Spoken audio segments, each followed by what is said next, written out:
do ser aqui a gente começa a ver a dificuldade do ser humano em se recuperar do que fez. Então, o primeiro ataque à palavra.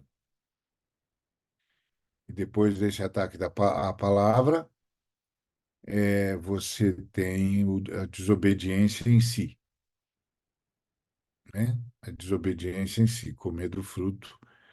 Então, esse ataque à palavra é uma é o que constitui a idolatria, porque você passa a ouvir uma outra voz, uma outra palavra, tá certo? Uma outra palavra orientadora do ser humano. E agora não é mais a palavra que estava com Deus, é uma outra palavra que diz a palavra que está que veio a vocês é falsa. Logo, a palavra verdadeira é a minha. E isso, obviamente, muda toda a orientação de adoração. Ao invés de ser a palavra que vem da Trindade, é a outra palavra que acaba de acusar a palavra que veio da Trindade de falsa, de mentirosa.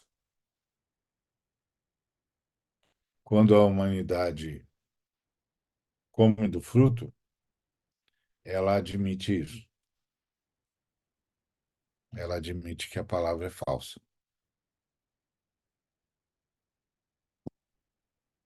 E, inclusive, essa é a grande dificuldade que nós temos até hoje. Quando você fala de Deus, tudo é tranquilo, mas quando você fala Jesus Cristo, já começa a coisa começa a ficar estreita. Então, a, a falha aqui glamurosa é a de não aceitação da palavra. Agora, não aceitar a palavra é renunciar à existência, porque todas as coisas foram feitas por meio da palavra e sem a palavra nada do que foi feito se fez. Então, é uma situação extremamente complicada, porque, inclusive, se a Trindade, se a divindade decidisse aniquilar a humanidade, teria aniquilado por desejo da humanidade, porque a humanidade contestou a palavra por meio de quem tudo existe. Portanto, contestou a, a própria existência. Está vendo como isso vai criando um corpo denso? E, e aí a desobediência em si, a desobediência em si é um ato de adoração, de idolatria, porque significa que uma nova palavra passou a dirigir os seres humanos. Não é mais a palavra criadora, é outra palavra. E, e aí eles vão se encontrar de novo com a palavra, e a palavra vai proferir a condenação deles. E essa condenação é matá-los. Só que a morte é a perda da comunhão. Então, essa tecelagem aqui que está por detrás da redenção. Tá certo? Então, a partir daí, nós vamos trabalhar o que significa eh, a recuperação do ser humano.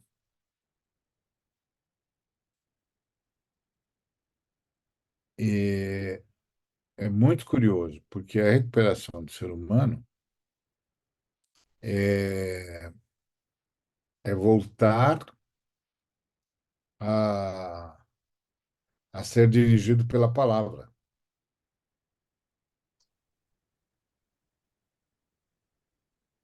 Por isso que você vê no confronto de Jesus a ênfase, eu sou a verdade e o diabo é o pai da mentira. Não é, não é essa mentira tipo fake news do Bolsonaro ou a mentira corriqueira. É a mentira que tenta substituir a verdade.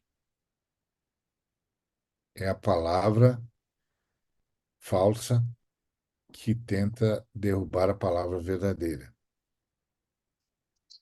impingindo a palavra verdadeira a, a, a mancha de ser esta palavra a palavra falsa. Essa é a mentira.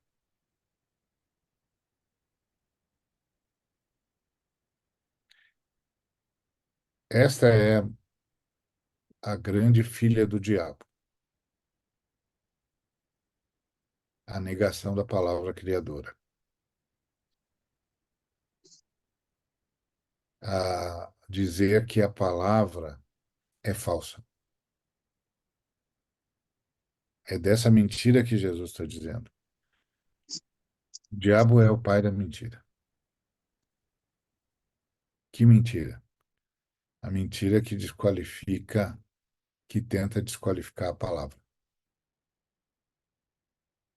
palavra criadora, a palavra por meio de quem todas as coisas foram feitas e sem a qual nada seria feito.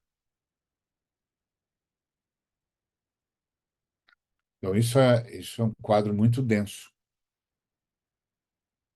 Isso é um quadro muito denso. É, porque é um embate é, basilar.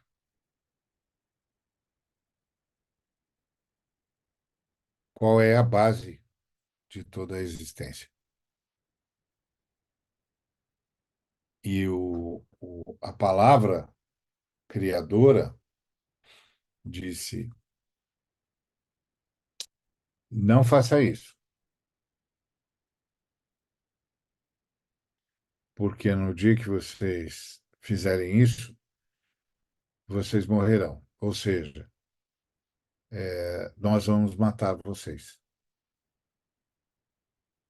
porque é Deus que mata. É claro que ele mata num juízo, ou ele mata mantendo a relação de causa e efeito que ele estabeleceu como lei no universo. Então, se um sujeito vai ferindo a relação de causa e efeito, ele apressa a sua morte.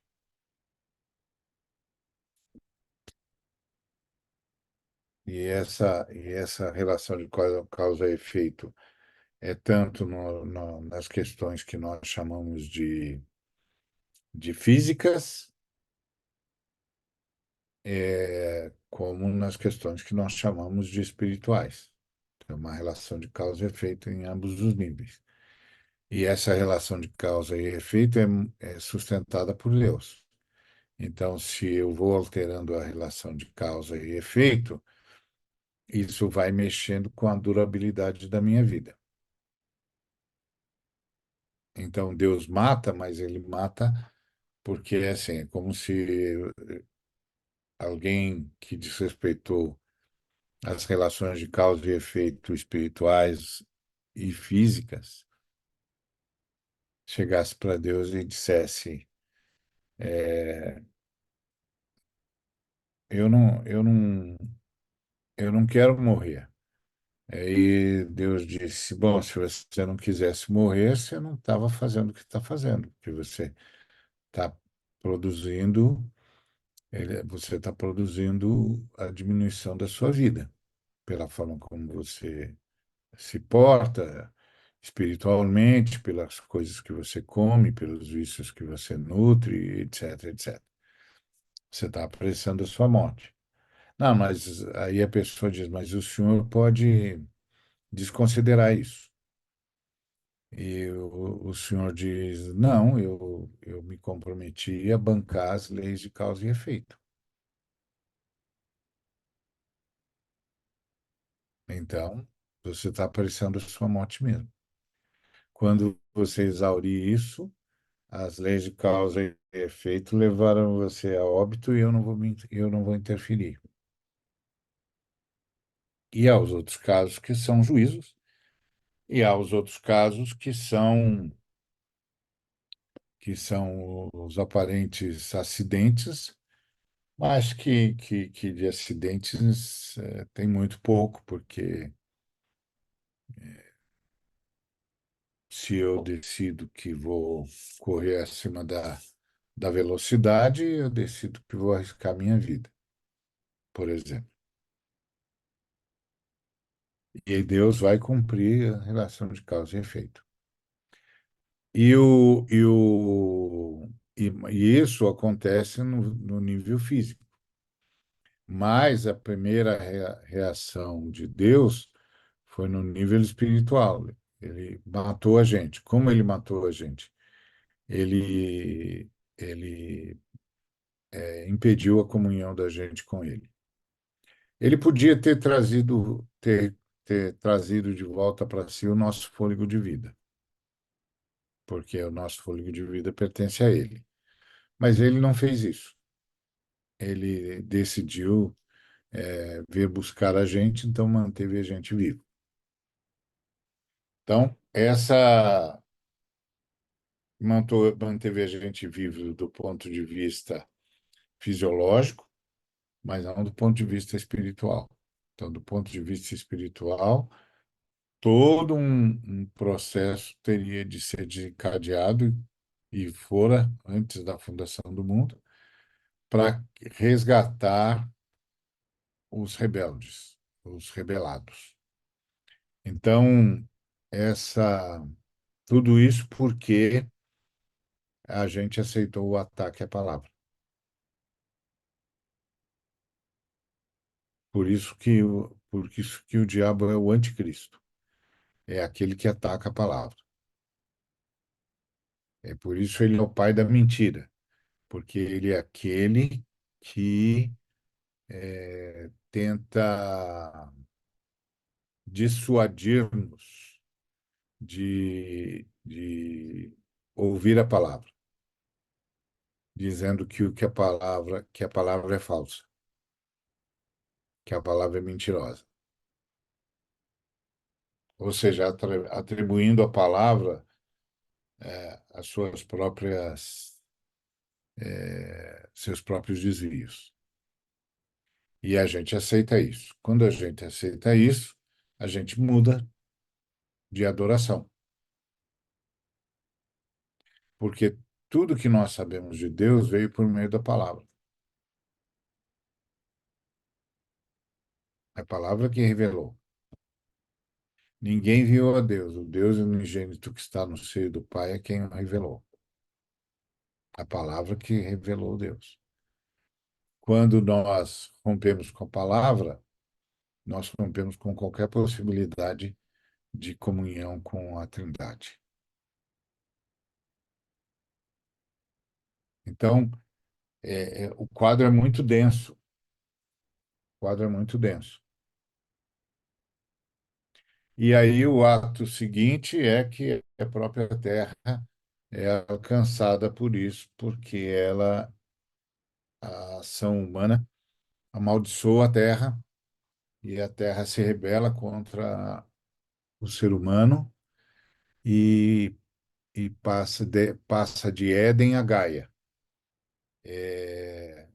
que vai produzir cardos e abrolhos, vai dificultar a vida do ser humano. E o ambiente do ser humano mudou, porque a mulher é informada que em dores dará à luz.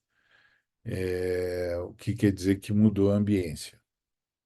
Antes ela estava numa ambiência onde a dor não era possível, mas agora ela está na ambiência onde a dor é uma realidade inevitável. E o planeta agora quer expelir os seres humanos. Então, ele de lugar de delícias, que é o significado da palavra Éden, ele vai passar a ser Gaia, que é o planeta que quer expulsar os seres humanos.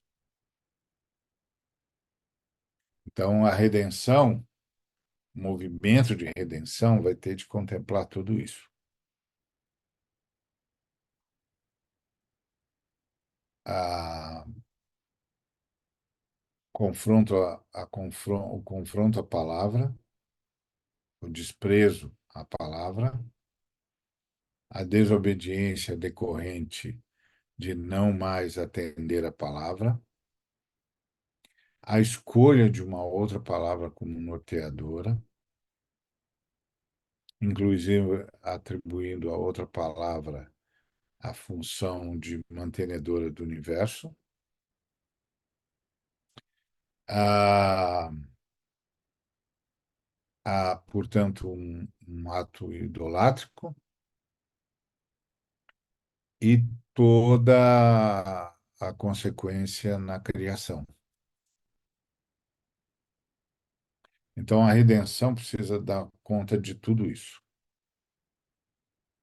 A expiação, o ato de substituir o ser humano para vencer onde o ser humano falhou, ou seja, o ato de substituir o primeiro Adão para vencer onde o primeiro Adão falhou, tem de contemplar tudo isso.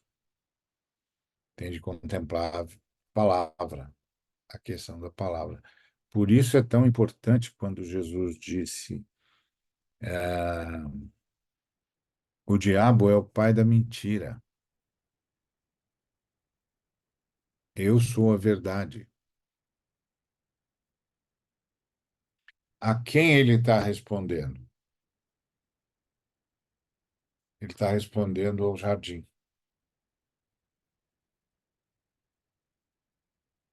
É como se ele estivesse gritando e não sendo mais ouvido lá no jardim.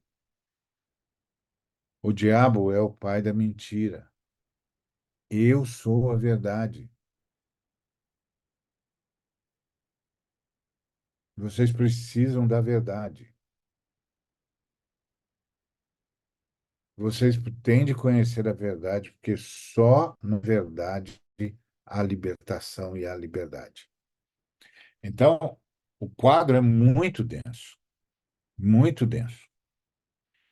Não é um quadro simples que uma mera tradição religiosa dá conta. Então, tendo isso em vista, aí a gente caminha para entender a redenção. Para a gente entender a redenção, a gente tem de entender a densidade desse momento. Confronto da palavra a uma nova adoração, portanto, idolátrica, a perda da comunhão imediata, que é a morte, porque é a morte espiritual, mas graças a Deus ele não recolheu o fôlego de vida, porque decidiu vir nos buscar. E, e é a angústia de ter dado ouvidos a outra palavra,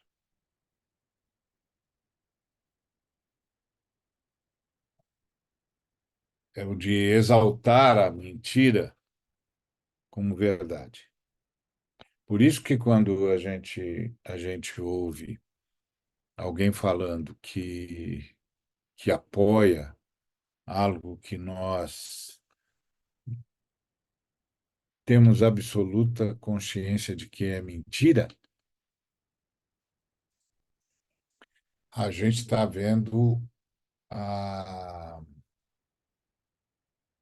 a replicação do que aconteceu no jardim.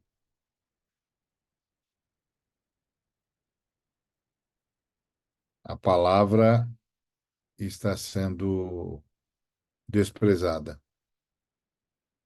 em benefício da mentira. E é óbvio que Jesus está fazendo uma comparação profunda. Quando Jesus diz, eu sou a verdade, e o diabo é o pai da mentira, ele está admitindo o que a gente está vendo lá no jardim, que há duas palavras.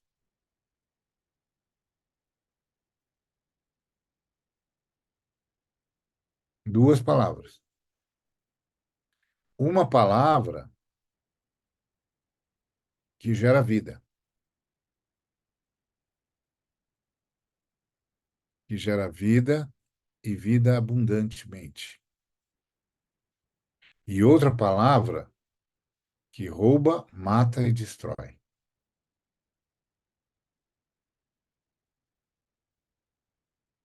É isso que Jesus está dizendo. A palavra que vocês estão ouvindo agora e, e, e acreditando que a primeira palavra que veio a vocês é falsa, a palavra que vocês estão ouvindo agora, ela é proferida para roubar, matar e destruir.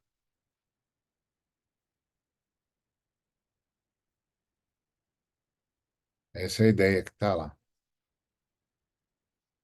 Tem duas palavras. Uma palavra de vida e uma palavra de morte. Quando Deus, com essa Trindade, começa a trabalhar a redenção, tem de contemplar tudo isso aí. É muito mais denso do que a gente está acostumado a tratar. Ok? Então, segunda-feira que vem, vamos ver se a gente agora já começa a esmiuçar a redenção a partir desse texto do Gênesis. Pastor, A ideia do tamanho da, da, da densidade do problema. Pois não, Renata? nesse momento que o casal acolhe a mentira, passa o domínio para o anticristo? Não, né? Passa o Passa, domínio da história passa. e Jesus vem e retoma esse domínio. Bom, essa questão da história é mais densa do que isso, porque à medida que você está falando, é como se a história fosse o palco definitivo, fosse única, só há uma história. Mas o texto bíblico vai trabalhar duas histórias. A história que a gente chamaria de história comum e a história que a gente chamaria de história da redenção. A história comum, a história comum vai ser destruída.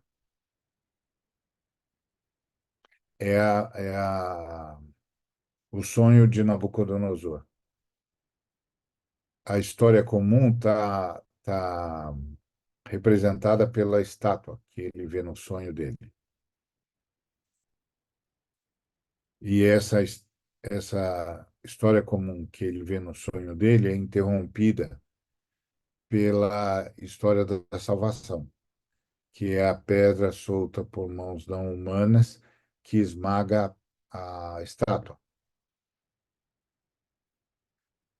Então, precisa ver o que você está falando quando se diz história, porque de fato nas escrituras você tem duas histórias, assim como você tem duas palavras.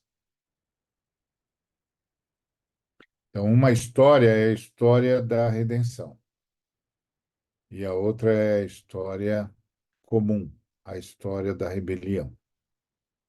A história da rebelião vai ser interrompida pela história da redenção. Então, é uma dialética, só que é uma dialética onde vai haver superação. Uma vai vencer a outra. Então, aqui você tem as duas palavras caminhando dialeticamente, mas elas não estão caminhando horizontalmente, de modo que nunca se encontrem. Elas estão caminhando obliquamente, e uma hora elas vão se encontrar. E quando elas se encontrarem, a história da salvação vai derrotar a história da rebelião. E aí, isso significa que você tem duas histórias a, concorrendo pelo futuro da humanidade. A história da rebelião que quer morrer, matar, quer roubar, matar e destruir, e a história da redenção que quer produzir vida e vida em abundância. Elas vão se encontrar na história, no tempo. Elas vão se encontrar no tempo. Quando elas se encontrarem no tempo, uma vai vencer a outra. A dialética vai ser superada. Essa é a lógica.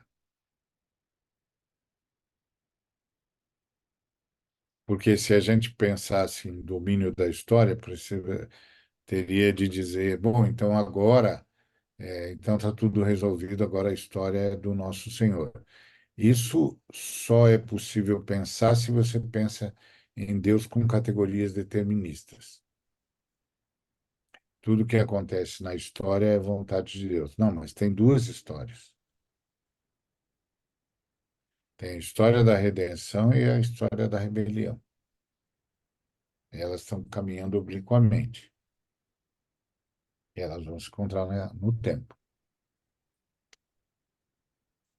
que é o que Ari, acontece na volta de Cristo, na vinda de Cristo. Oi, oi, boa noite, tudo bem? tudo? Então, é por isso então que em Hebreus fala que sem fé é impossível agradar a Deus, porque nós temos que ter a fé na palavra e crer na palavra e viver dela. Seria É, isso? essa fé, essa convicção de que a palavra se fez carne e habitou entre nós. Então, Sim, a palavra que se fez carne, a palavra da criação, a palavra da redenção que se fez carne e habitou entre nós, quando nós cremos nela, nós rompemos com a palavra da rebelião. amém. Ok, obrigada, Ari. Nada. E aí, gente, é isso? Por hora? Tem muito, muita coisa para pensar. Então, espero que vocês trabalhem isso, que aí na segunda-feira eu já vou trabalhar como que a história da redenção vai superar a história da rebelião no tempo. Tá certo?